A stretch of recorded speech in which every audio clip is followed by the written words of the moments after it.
अपने विचारों से कभी समझौता नहीं किया, पंडित हरिशंकर तिवारी ने माता प्रसाद पांडे। खबर गोरखपुर बड़हलगंज से। चिल्लू पार के विकास व यहां के लोगों के हकों की लड़ाई लड़ने वाले पंडित हरिशंकर तिवारी सादगी और कर्मठता की मिसाल थे। उन्होंने अपने विचारों से कभी भी समझौता नहीं किया। सत्ता में आकर उन्होंने चिल्लू पार सहित पूरे प्रदेश के लोगों को, किसानों और नौजवानों की भलाई के लिए काम किया।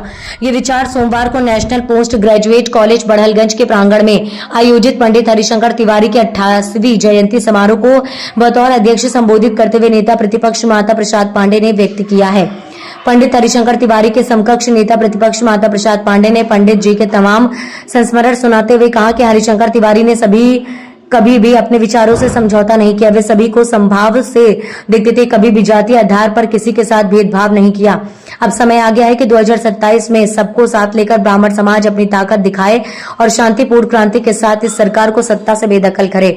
समारोह को बतौर मुख्य अतिथि संबोधित करते हुए सिद्धार्थ विश्वविद्यालय के पूर्व कुलपति प्रोफेसर रजनीकांत पांडे ने कहा कि पंडित हरिशंकर तिवारी बहुआयामी व्यक्तित्व के धनी थे।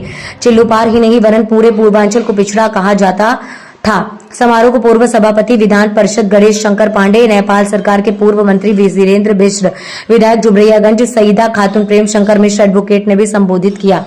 चिल्लू पार के पूर्व विधायक विनय शंकर तिवारी ने सभी आगंतुक अतिथियों का स्वागत तथा पूर्व सांसद भीष्म शंकर तिवारी ने आभार व्यक्त किया है। संचालन डॉक्टर सुधीर शुक्ला ने किया। इस अवसर पर तमाम लोग उपस्थित रहे। इस बात की उम्मीद रहनी चाहिए कि जनतंत्र में कभी तानाशाही की आवश्यकता नहीं हो सकती है और तानाशाही का इतिहास रहा है बंद हो, चाहे वो जो भी कोई तानाशाह रहा हो उसका अंत बुरा हुआ है। खासकर दक्षिणांचल अपनी उपेक्षा का शिकार हुआ।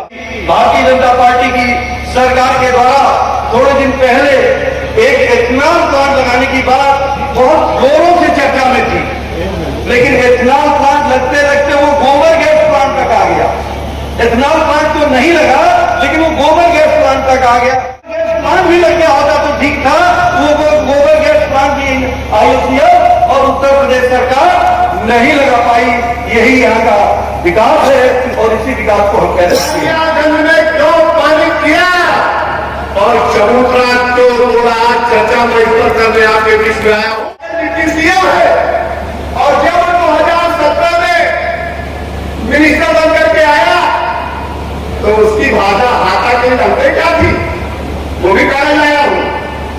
पूरा वक्तव्य लेकर के आया हूं, जिसको चाहिए होगा लेकर के हमसे पढ़ लेना।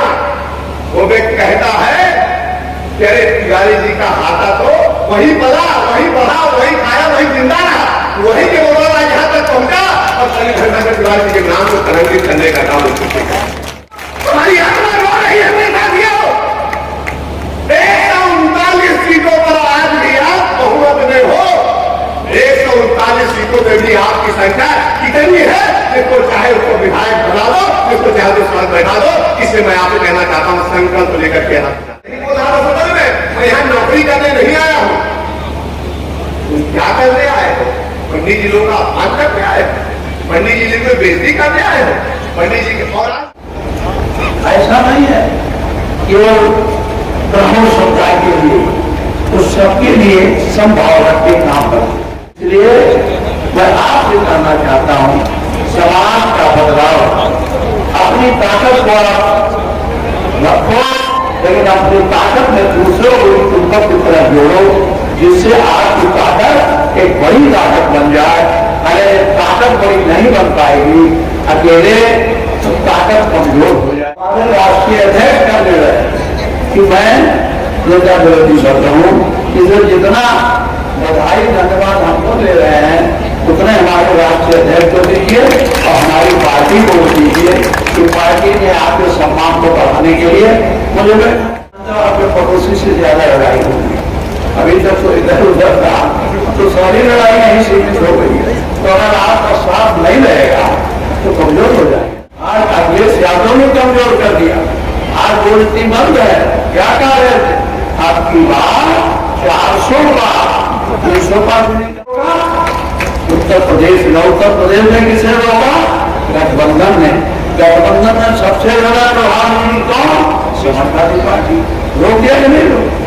अच्छा, जिस तरह से उनकी मूर्ति स्थापित हो रही थी और सियासत हुई है, उस पर क्या कहना चाहते हैं? इस पर हमारी विधानसभा कुछ देर के लिए स्थगित, सारे विधायक और हमारे नेता गोपाल जी के नेतृत्व इस कृत्य के खिलाफ सरकार के दल में आए और सरकार ने कहा कि तुम मुझे नोटिस नहीं, इसलिए मुझे कोई जानकारी नहीं है, फिर भी हम इसको